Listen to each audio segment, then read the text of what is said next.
Les progrès de la marine de guerre 1914-1918.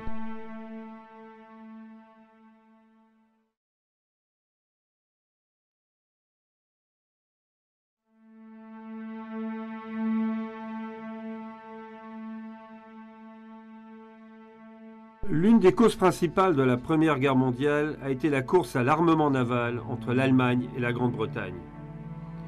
Et pourtant, ironiquement, la marine de guerre n'a joué qu'un rôle très limité dans la résolution du conflit.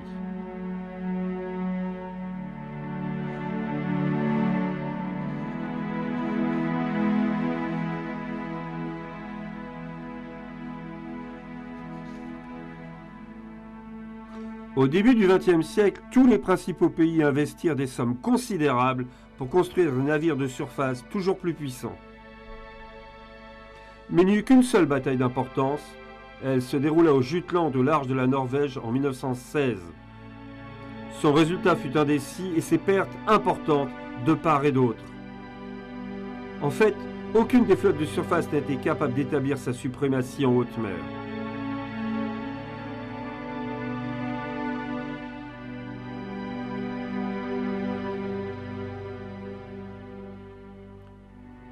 Et ce fut une toute nouvelle arme navale qui joua un rôle très important dans la guerre maritime, le sous-marin. Pendant la première partie de la guerre, les sous-marins allemands sont parvenus à affamer pratiquement la Grande-Bretagne et elle a poussé à se retirer du conflit. Mais leurs actions ont été aussi largement responsables de l'entrée en guerre des États-Unis en 1917 avec des conséquences désastreuses pour l'Allemagne.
Une autre arme importante est apparue pendant la Première Guerre mondiale, même si son utilisation restait limitée.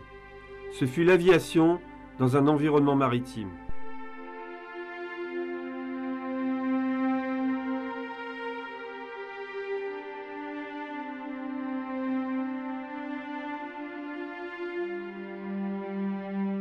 Les premiers avions furent d'abord utilisés pour accomplir des vols de reconnaissance en mer, mais dès la fin de la guerre, on assista aux premiers atterrissages par appontement sur des porte-avions expérimentaux. 25 ans plus tard, pendant la Seconde Guerre mondiale, les porte-avions vont remplacer les puissants cuirassés en tant que vaisseaux amiraux, des flottes autour desquelles viendront se rassembler tous les navires de l'escadre. Au début du XXe siècle, il paraissait inconcevable que la Grande-Bretagne puisse s'engager dans une course aux armements avec l'Allemagne. Après tout, l'empereur Guillaume II d'Allemagne était le neveu du roi Édouard VII d'Angleterre.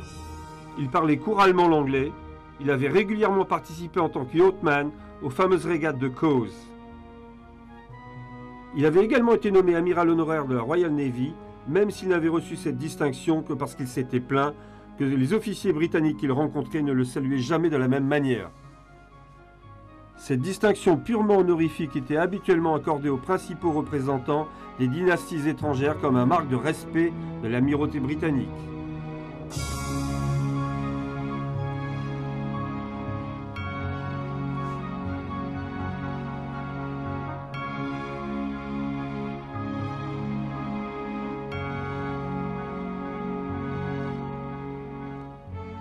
La puissance maritime définissait le statut mondial d'une nation, et l'Empire britannique tenait, sans contestation aucune, la première place en termes de taille et de puissance.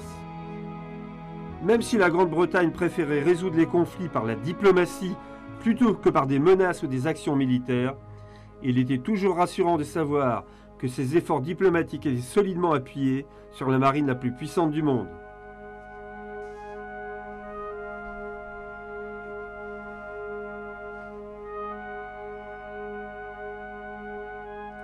L'Allemagne était une nouvelle puissance au plan mondial.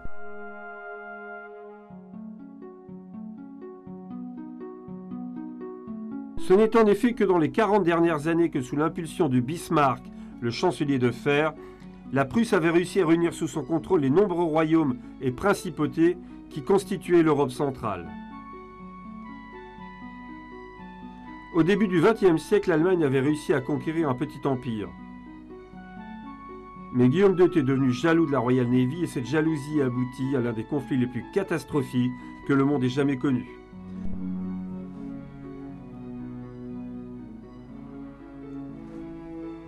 Cette obsession fut entretenue par son ministre des Affaires maritimes, Alfred von Tirpitz. Tirpitz pensait qu'il pourrait utiliser la prodigieuse puissance industrielle de l'Allemagne du début du XXe siècle pour créer une flotte de haute mer capable d'affronter la Royal Navy.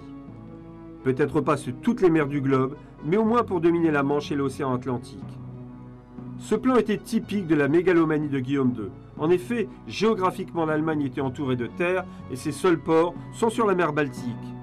Or, pour sortir de la mer Baltique et gagner l'océan, il fallait pouvoir passer les eaux peu profondes au large des côtes danoises. Si le roi Édouard VII avait vécu plus longtemps, on peut penser que la Première Guerre mondiale aurait pu être évitée, parce qu'il avait une grande influence sur son neveu. Mais Édouard VII est mort en 1911 et George V lui a succédé. Et Guillaume II fut libre de donner libre cours sans contrôle à tous ses fantasmes et ses prétentions.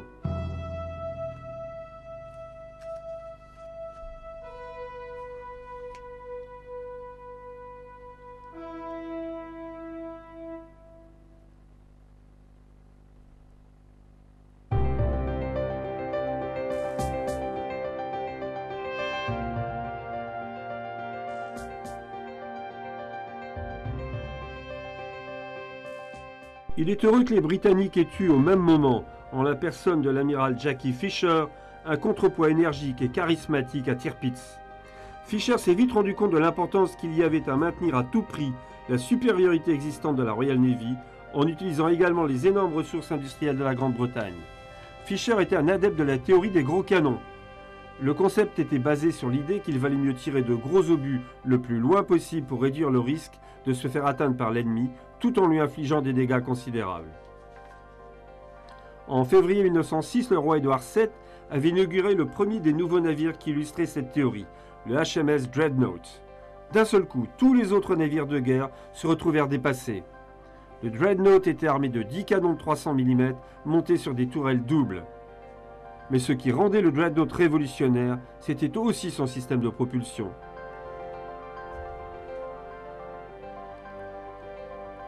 Ces turbines à vapeur faisaient tourner 4 arbres d'hélice qui lui permettaient d'atteindre une vitesse de 21 nœuds. Mieux encore, le Dreadnought avait été construit en moins d'un an aux arsenaux de la Royal Navy à Portsmouth. Son impact fut si fort que le terme de Dreadnought devint le nom générique pour désigner les grands croiseurs de bataille qui furent lancés par toutes les marines du monde pendant les dernières années précédant le conflit. En 1906, la marine de guerre allemande n'était que la 5e du monde. En 1914, elle était parvenue au second rang.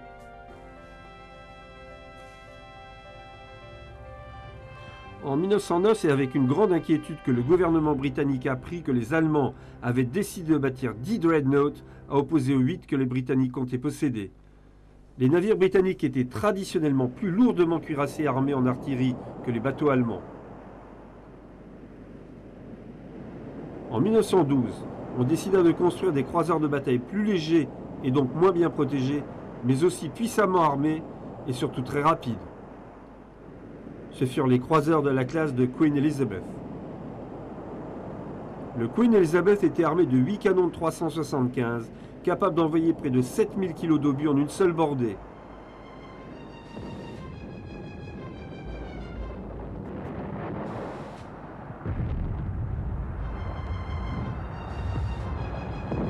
Ce furent probablement les meilleurs navires de surface de la Première Guerre mondiale et on s'en servit même pendant la seconde, 25 ans plus tard.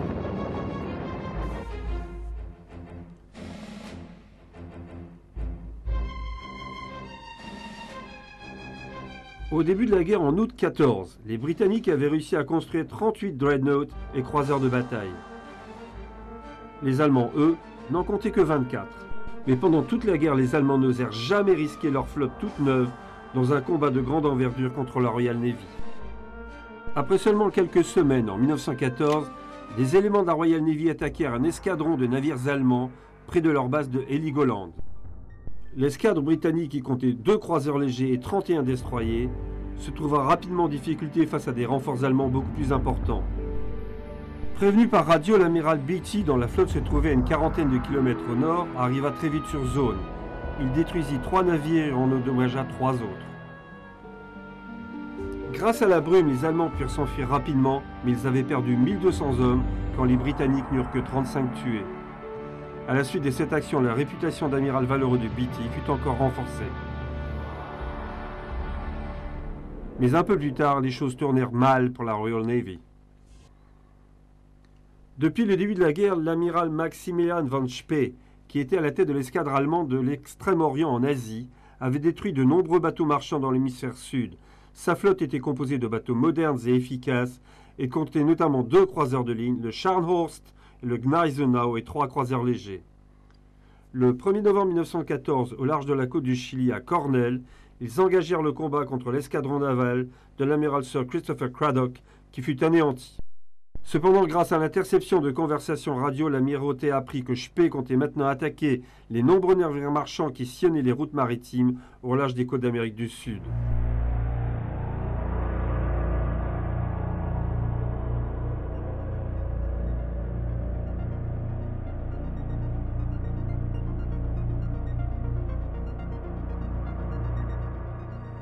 On dépêcha une nouvelle escadre commandée par Sir Frederick Sturdy. Elle comptait 2 croiseurs de bataille rapides tout neufs, l'Invincible et l'Inflexible, et 6 autres croiseurs plus anciens. La flotte devait ravitailler en charbon à Port Stanley dans les îles Malouines. Spee, de son côté, décida de se diriger rapidement vers Port Stanley avec l'intention de détruire la station de radio britannique ainsi que le dépôt de combustible pour le ravitaillement des bateaux qui s'y trouvaient. Lorsque les 2 flottes se rencontrèrent, Spee, qui ne connaissait pas la force de l'escadre britannique, fut submergé par sa puissance de feu. Les pertes britanniques s'établirent à 10 morts pendant la bataille et aucun des navires britanniques ne fut sérieusement endommagé. Du côté allemand, par contre, 2200 marins périrent, soit pendant l'engagement, soit par noyade. Seul un croiseur léger parvint à échapper à l'anéantissement, la vengeance fut totale. La première conséquence de ce succès fut qu'il n'y eut plus aucune attaque en haute mer de navires de commerce par les Allemands dans les eaux sud-américaines. Mais il n'y avait toujours pas eu d'engagement sérieux entre les 2 flottes principales en mer du Nord.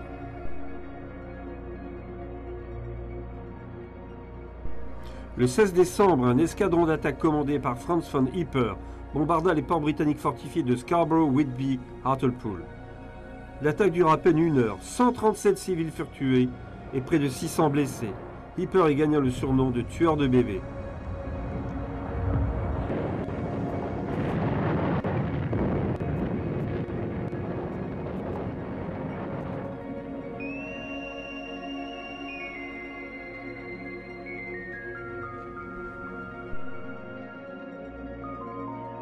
L'opinion publique britannique fut extrêmement choquée par la passivité de la Royal Navy, qui non seulement n'était pas parvenue à empêcher l'attaque, mais laissant en plus ces Allemands s'enfuir à cause de problèmes techniques de transmission.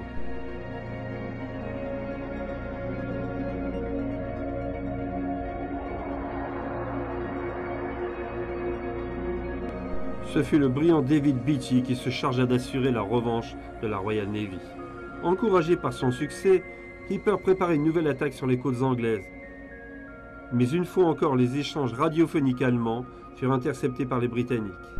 L'amiral Beatty se mit en route avec une flotte composée de 5 croiseurs de bataille assistés par 6 croiseurs légers. Il renforça son escadre d'autres croiseurs légers et destroyers venus de Harwich. Il savait que Hipper n'avait que 3 croiseurs de bataille. Beatty fit route vers le sud et engagea les forces allemandes à 7h20 le matin du 24 janvier. Quand il s'aperçut de la disparité des forces en sa défaveur, Hipper, qui croyait que les croiseurs britanniques étaient relativement lents, essaya de s'échapper.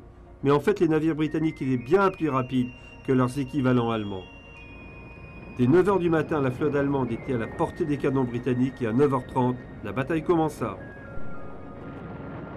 Il paraissait évident que les Britanniques allaient obtenir un succès important.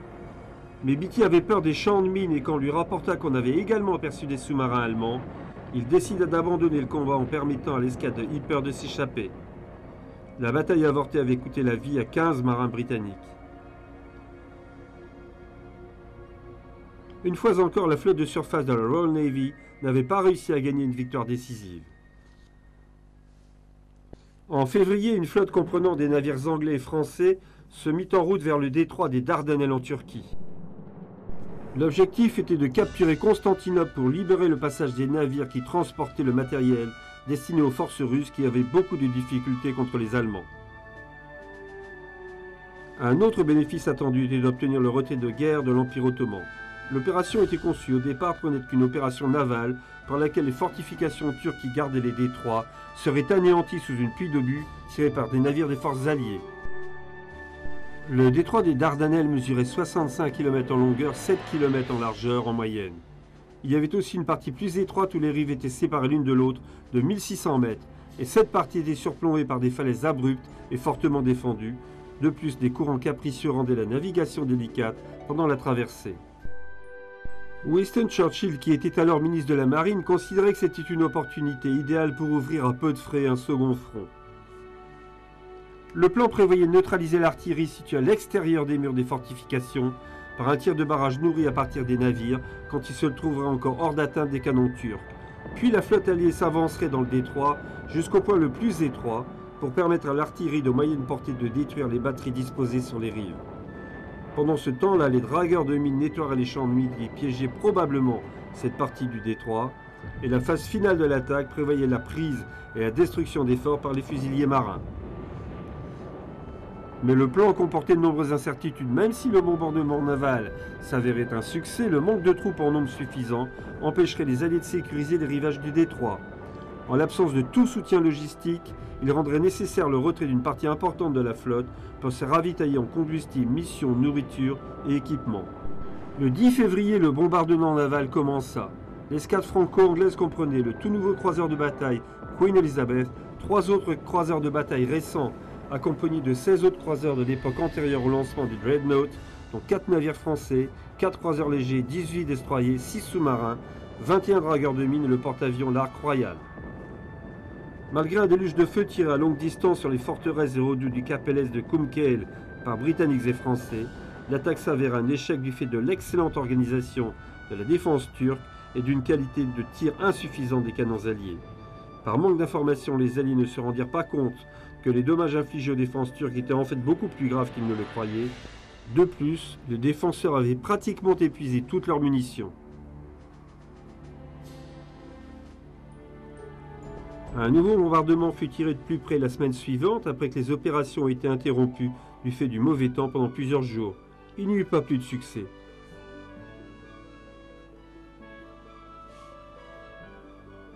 Même si les redoutes furent prises par les fusiliers marins, les Alliés ne purent réduire au silence les 24 batteries d'artillerie mobile turques qui surplombaient le détroit et dont le feu précis protégeait de manière imparable le système élaboré de champs de mines installés pour bloquer le passage des navires.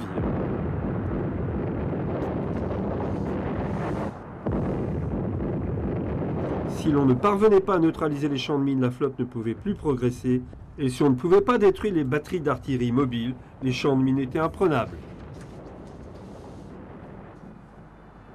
Cependant, l'échec relatif des 2 premiers bombardements navals n'empêcha pas Churchill d'ordonner une nouvelle attaque pour forcer les détroits et détruire les champs de mines. L'attaque eut bien lieu le 18 mars 1915 et se traduisit par un échec cuisant.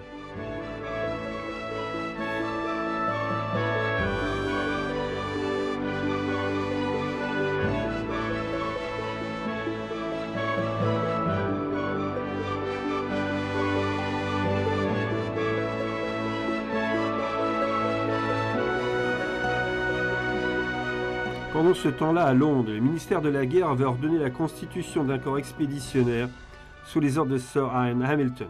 Ce qui devait être une opération à haut rendement devenait un investissement lourd en hommes et en matériel.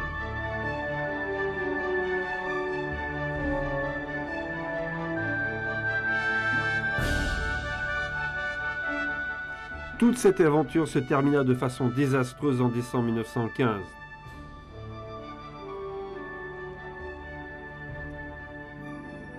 On peut dire d'ailleurs que la partie la plus réussie était la retraite et l'évacuation par la mer du corps expéditionnaire avec la perte en tout et pour tout d'un seul homme.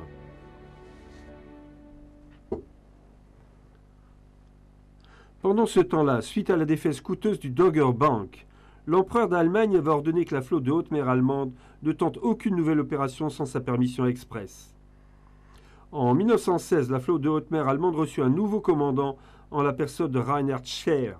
Il était convaincu que le système de codage des transmissions allemandes était enfin sûr. Il se mit donc à préparer de nouvelles expéditions visant les côtes britanniques. Comme la grande flotte britannique était ancrée à Scapa Flow, loin dans le nord de l'Écosse, il était certain de réussir. Mais ces codes étaient déjà déchiffrés et les Britanniques n'ignoraient rien de ce qu'ils préparaient. Scheer savait que l'escadre des croiseurs de bataille de Beatty est au mouillage dans le Firth of Forth. À la fin, mais il appareilla avec un plan pour attirer Beatty dans un piège.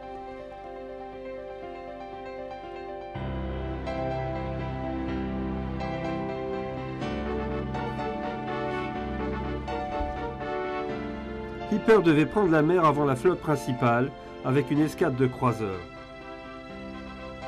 Une fois repéré par Beatty, Hipper devait faire demi-tour et se laisser poursuivre par les navires britanniques pour les attirer à portée de canon de la flotte de haute mer allemande.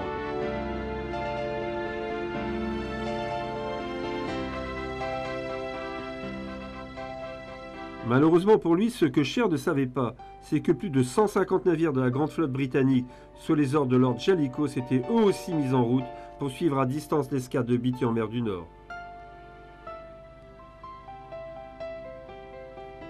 Les Britanniques s'étaient mis en chasse de la grande flotte allemande pour engager une bataille navale formidable comme le monde n'en avait jamais connu auparavant. Pour les conservateurs qui dominaient la minorité britannique, c'était tout ce pourquoi ils avaient été entraînés, c'était leur raison d'être. L'opinion britannique, elle aussi, avait besoin d'une victoire spectaculaire après tant d'affrontements passés sans succès réellement décisif.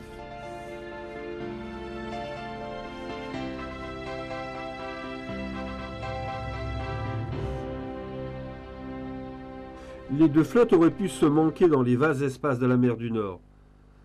Mais c'est un navire de commerce qui se trouvait lui aussi dans la parage des deux flottes qui fournit l'étincelle qui mit le feu aux poudres.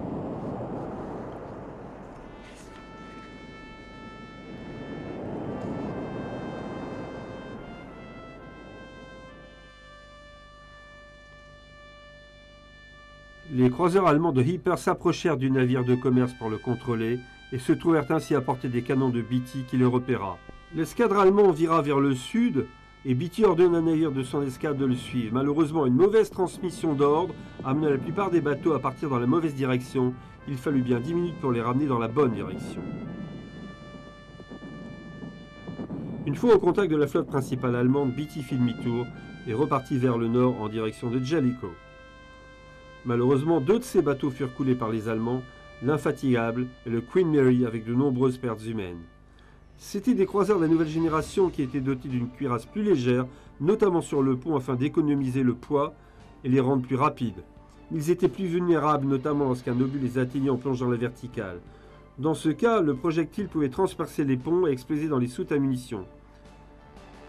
Lorsqu'on a appris à Beatty la perte de ces deux unités, il s'écria « Il y a vraiment quelque chose qui ne va pas avec nos nouveaux bateaux aujourd'hui ».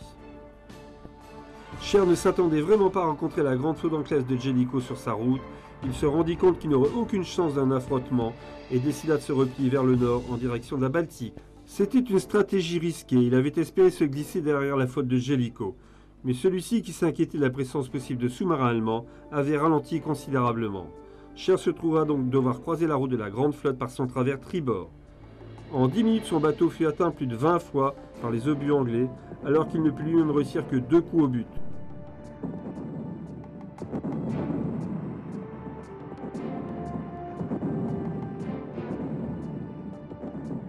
Une fois encore, Scheer décida de fuir, alors que les tirs continuaient dans la nuit tombante.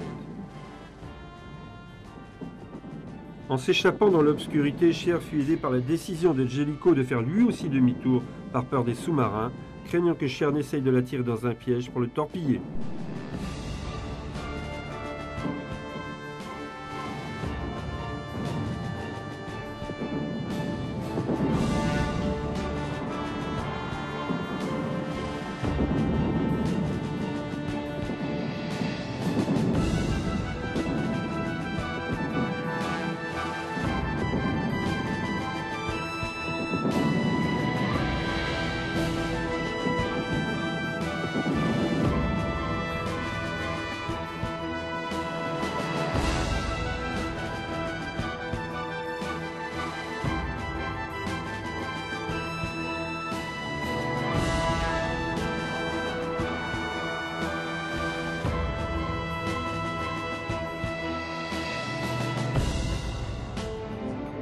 Les Allemands prétendirent que cette bataille avait tourné à leur avantage puisque les Britanniques avaient perdu plus de bateaux de marins.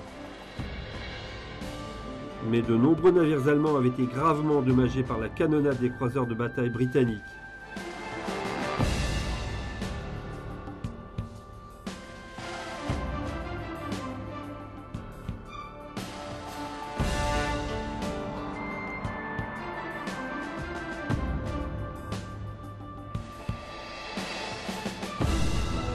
Dès le mois de juin suivant, Jellicoe put confirmer que la grande flotte britannique était de nouveau pleinement opérationnelle.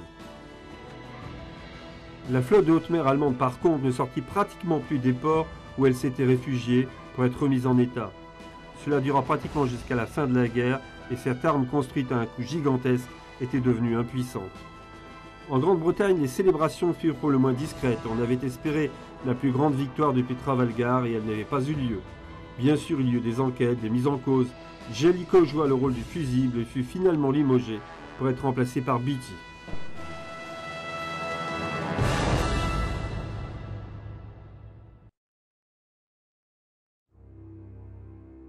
Très rapidement, les flottes de surface de tous les belligérants commencèrent à utiliser l'aviation pour l'observation et la reconnaissance. La puissance et la portée accrue des canons qui armaient la nouvelle génération des croiseurs posait le problème de repérer aussi exactement que possible la position et la distance où se trouvait l'ennemi. La grande époque où les bateaux lâchaient leurs bordées à quelques mètres les uns des autres était définitivement révolue. Dorénavant, les navires pouvaient se protéger par la distance d'où ils tiraient, à plusieurs kilomètres de leur cible. Mais bien sûr, plus on était loin, et moins on pouvait voir l'ennemi et bien régler son tir. C'est pourquoi l'apparition de l'avion moins de 10 ans avant le déclenchement de la guerre avait ouvert de nouvelles possibilités d'observation. Les ballons dirigeables étaient une des solutions possibles et la marine allemande choisit d'utiliser les énormes Zeppelin.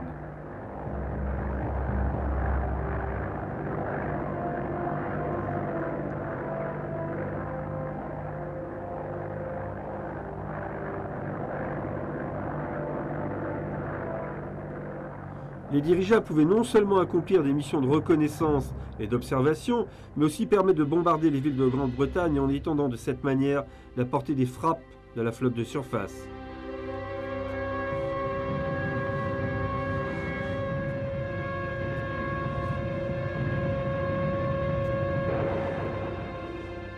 Mais les dirigeables étaient lents et vulnérables, ils étaient également difficiles à piloter en cas de mauvais temps.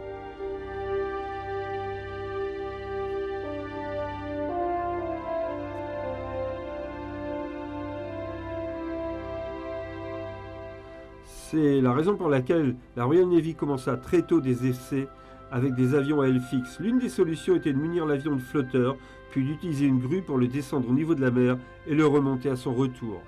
Cependant, ce système posait le problème de devoir arrêter le navire, soit pour mettre l'avion à l'eau, soit encore pour le remonter, ce qui pouvait rendre le bateau plus vulnérable à une attaque de sous-marins. De plus, le poids et la taille des flotteurs et le peu de puissance des moteurs de l'époque en faisaient des avions beaucoup plus lents et difficiles à piloter. Une autre solution fut essayée, on construisit un pont de bois au-dessus de l'une des tourelles d'artillerie du navire. Il était juste assez long pour permettre à un petit avion de décoller. Au moment du décollage, on tournait la tourelle face au vent et l'avion dont le moteur était lancé au maximum de ses possibilités parvenait à décoller. Mais l'avion, une fois lancé, sa mission accomplie, devait pouvoir continuer à voler pour atterrir sur un aéroport ami ou revenir faire un amérissage forcé dans l'eau près du navire, attendre qu'on vienne le récupérer. Dès 1915, on commençait à expérimenter le torpillage par avion. Le potentiel d'une attaque contre des bateaux ennemis par des appareils équipés était évident, mais là encore, pour être pleinement efficace, il fallait que l'avion puisse revenir atterrir sur le navire.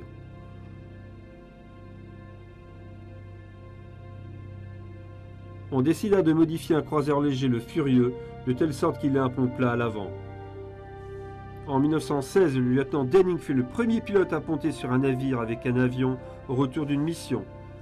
Mais on s'aperçut très vite que la superstructure du bateau créait des problèmes de turbulence et de visibilité à cause de la fumée. À son deuxième appontage, l'avion de Denning éclata un pneu de train d'atterrissage. Il bascula par-dessus bord et Denning se noya avant qu'on puisse le secourir. Il fallait aller plus loin et construire un pont complètement plat au-dessus d'une coque conventionnelle. On réquisitionna un paquebot en construction en Italie, on le dota d'un pont plat sur toute sa longueur. Rebaptisé l'Argus, ce premier porte-avions fut en service jusqu'à la fin de la Deuxième Guerre mondiale.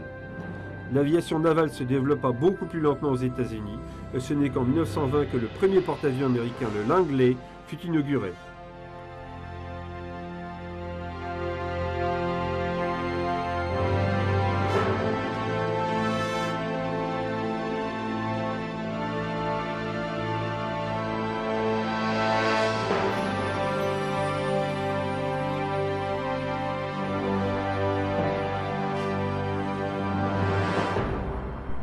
Pendant la Deuxième Guerre mondiale, le porte-avions remplaça le croiseur de bataille en tant que navire amiral de la flotte. Aujourd'hui, ils sont devenus le navire principal autour duquel les escadres sont formées.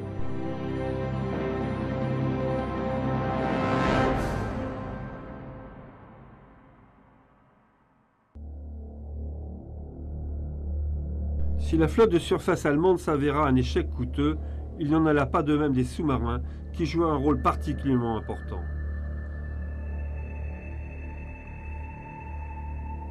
On raconte qu'un amiral britannique déclare un jour que les sous-marins étaient des machines sournoises et indignes de l'Angleterre. Même si cette citation est probablement inventée, elle résume bien le sentiment qui domina l'utilisation du sous-marin par les Britanniques et son développement limité. L'Amirauté n'était pas vraiment convaincue du potentiel offensif des sous-marins. Il en résulta que l'utilisation de la flotte sous-marine britannique fut limitée à un rôle principalement défensif de ses eaux territoriales. Les premiers sous-marins qui ont été construits au début des années 1900 étaient des engins rudimentaires propulsés par des moteurs à pétrole nauséabonds, potentiellement très dangereux. L'introduction de la classe D permit deux améliorations substantielles. L'adoption d'un moteur diesel et la capacité de transporter plus de torpilles. Les sous-marins de la classe D étaient dotés d'une coque dont le réservoir avait la forme d'une selle de cheval, ce qui signifiait que les réservoirs de ballast étaient situés de chaque côté à l'extérieur du sous-marin. Cela améliorait fortement la stabilité du bateau et l'équipage avait beaucoup plus d'espace que dans les sous-marins précédents de classe A à C, où les réservoirs de ballast étaient en fait construits à l'intérieur de la coque. Les sous-marins de la classe D n'avaient besoin que d'une minute pour être en mesure d'utiliser leur moteur à pleine charge, ce qui leur permettait de plonger plus rapidement en cas d'alerte. Il y eut ensuite les sous-marins de la classe E, qui étaient très similaires à ceux de la classe D. Ils étaient armés d'un canon de 12 livres, en plus de tubes lance-torpilles. Ce sont les sous-marins de la classe E qui furent utilisés le plus souvent par les Britanniques pendant la guerre. Les Allemands de leur côté s'attachèrent beaucoup plus aux capacités offensives des sous-marins et construisirent une flotte de bateaux à long rayon d'action. Leurs U-boats étaient rapides. En surface, ils dépassaient les 17 nœuds à l'heure, ce qui était beaucoup plus rapide que n'importe quel bateau de commerce. Lorsqu'ils étaient en plongée, ils allaient encore à 7 nœuds, ce qui était à peu près la vitesse de leur proie. Ils étaient également équipés d'un canon de 88 mm situé sur le pont.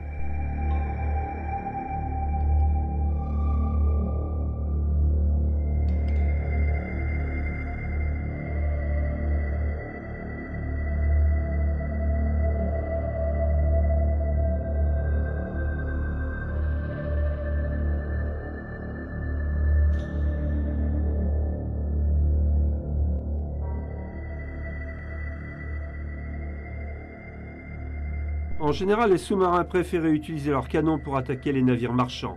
D'abord parce que les torpilles étaient chères et qu'un sous-marin ne pouvait en emporter qu'un nombre limité. Au commencement de la guerre, chacun des belligérants entreprit le blocus des ports ennemis pour tenter d'empêcher l'importation de matières premières et des fournitures essentielles à l'effort de guerre.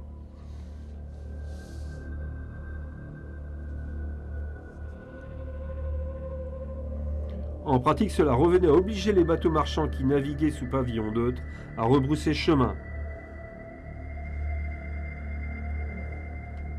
C'était la politique des Britanniques quand ils ne confisquaient pas le chargement. Les Allemands adoptèrent de leur côté une attitude beaucoup plus agressive. La mission de leurs sous-marins était tout simplement de couler les bateaux de commerce. Au début de la guerre, cela fut fait dans le respect des règles historiques du droit maritime. Si le bateau arraisonné n'avait pas transmis de signal de détresse, l'équipage était invité à monter dans les chaloupes de sauvetage et leur cargo était coulé à coups de canon pour éviter de gâcher une torpille. Le capitaine du bateau coulé était invité à monter sur le sous-marin en tant que prisonnier de guerre, pendant que son équipage devait se débrouiller dans les petites chaloupes et sur des radeaux de sauvetage.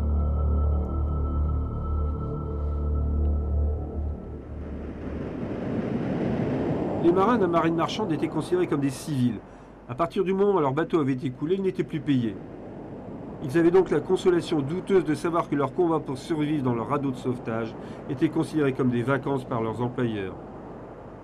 Mais les marchandises continuaient à arriver. Les armateurs des pays neufs paraissaient craindre beaucoup plus le blocus britannique que celui des Allemands, même si la Grande-Bretagne traversait une période de restriction. Cela rendit les Allemands furieux, qui décidèrent d'attaquer n'importe quel bateau sans avertissement et dans une guerre totale. Cette nouvelle politique ne pouvait que les amener à une confrontation avec les États-Unis d'Amérique.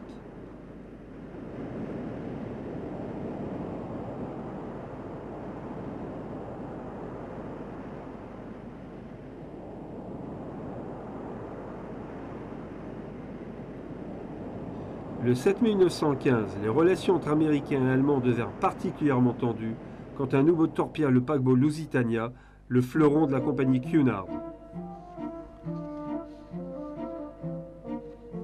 Lors de la semaine précédente, le paquebot avait fait escale à New York pour préparer sa traversée.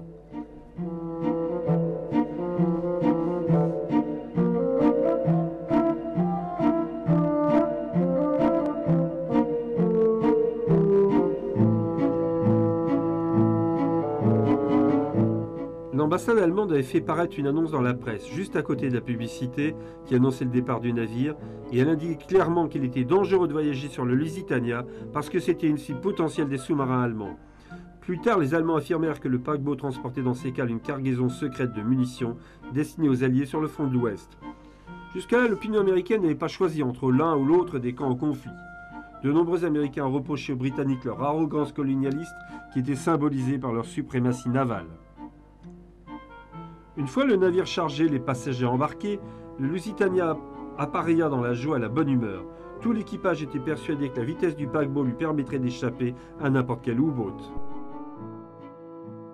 À son bord, les passagers pouvaient profiter de toute l'opulence de ces transatlantiques construits juste avant la guerre pendant les années dorées du transport maritime.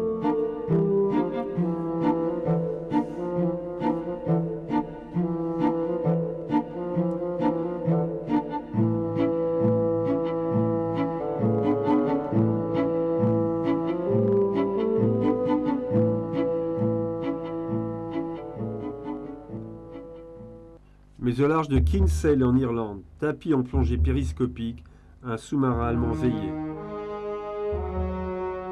Une seule torpille qui fut suivie d'une deuxième explosion mystérieuse envoya le Lusitania par le fond en moins de 20 minutes. Il y eut plus de 1200 morts, dont de nombreux Américains connus et influents. À la suite de cette agression, l'opinion américaine devint de plus en plus pro-britannique. Un sentiment qui se renforçait chaque fois qu'on apprenait qu'un nouveau navire avait été coulé. Cependant, et malgré la détérioration de ses relations avec l'Amérique, l'Allemagne était déterminée à poursuivre sa guerre sous-marine totale. Les Allemands étaient en effet convaincus qu'ils parviendraient à terme à empêcher toute traversée de l'océan Atlantique. À long terme, ils n'avaient probablement pas tort, mais dès le 6 avril 1917, les États-Unis d'Amérique déclarèrent la guerre à l'Allemagne. Ce même mois, les sous-marins allemands coulèrent plus d'1 million de tonnes de bateaux marchands qui transportaient des troupes, de la nourriture et des munitions vers l'Angleterre. Un bateau sur 4 qui quittait les ports anglais finissait par le fond. À la fin de ce mois d'avril, il ne restait en Grande-Bretagne que 6 semaines de réserve de blé. Jusque-là, les bateaux de commerce avaient navigué de manière isolée, ce qui les avait rendus très vulnérables à l'attaque d'un seul sous-marin. On avait essayé un certain nombre de procédés pour repousser les attaques, comme par exemple de dissimuler un puissant canon sur un bateau piège. Dès que le sous-marin avait fait surface, les servants du canon se mettaient en action et endommageaient l'U-boat ou le contraignaient à s'enfuir. On les appelait des Q-ships, mais leur succès fut limité du fait du grand nombre de navires qui sillonnaient les routes maritimes.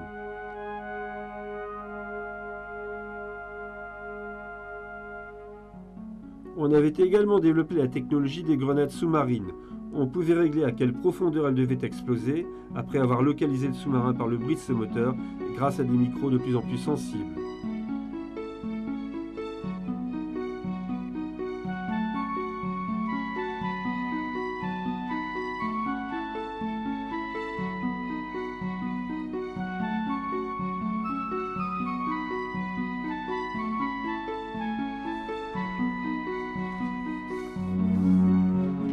Fin 1917, le Premier ministre Lloyd George imposa une nouvelle technique de convoyage à l'amirauté qu'il trouvait jusque-là particulièrement inefficace. Les bateaux de transport devraient dorénavant obligatoirement naviguer en convoi protégé par des destroyers.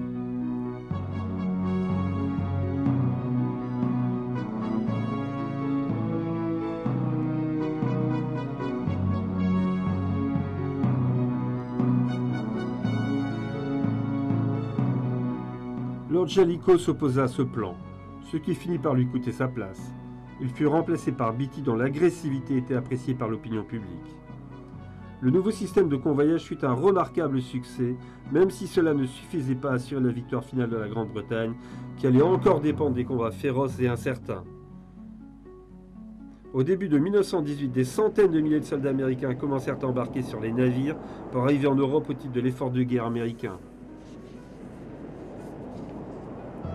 Leur présence eut un impact très important, non pas tellement pour ce qu'ils accomplirent sur les champs de bataille, mais surtout par le nombre qui suggérait la disponibilité de réserves inépuisables.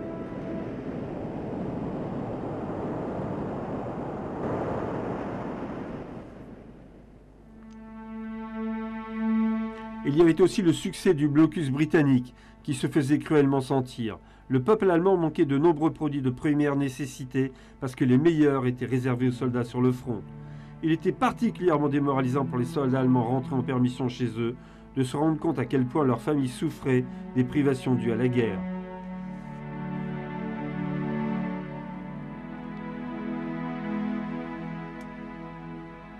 Finalement, au mois d'octobre 1918, les marins allemands de Kiel apprirent que leur chef se proposait de faire une dernière sortie avec la grande flotte de haute mer pour sauver l'honneur.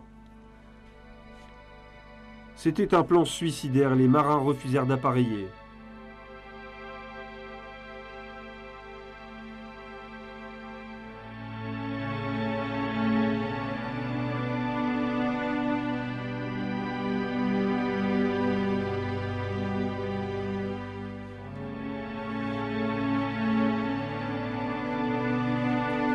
Même si le plan fut discrètement abandonné, on en entendit parler dans toute l'Allemagne. Il y eut des désordres qu'il fallut réprimer. En effet, les idées bolcheviques qui avaient conquis la Russie progressaient dans les esprits et nombreux étaient ceux qui rêvaient d'étendre la révolution à l'Allemagne.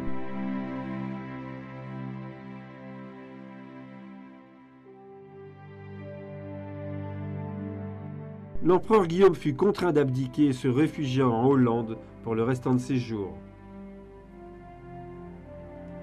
La volonté de continuer à se battre qui faisait la force de l'armée allemande s'effondra finalement et le 11 novembre 1918 à 11 h du matin, l'armistice fut signé.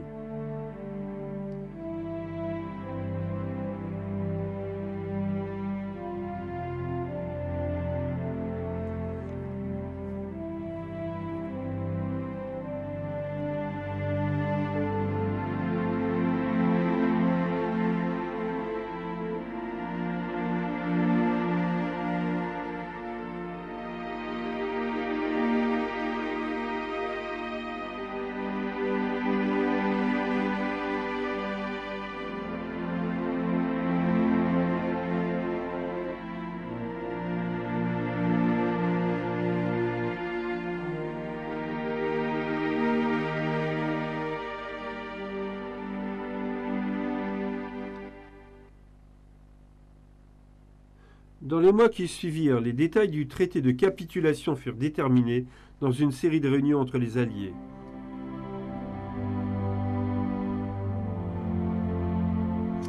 Ces derniers, et tout particulièrement les Français, insistèrent pour que les capacités militaires de l'Allemagne soient démantelées.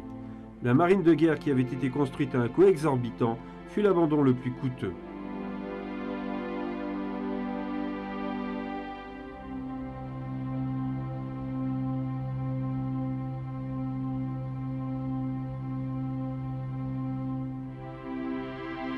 Le traité spécifiait notamment que l'intégralité de la flotte sous-marine allemande et la plus grande partie de ses navires de surface seraient désarmés et rassemblés à Scapa Flow.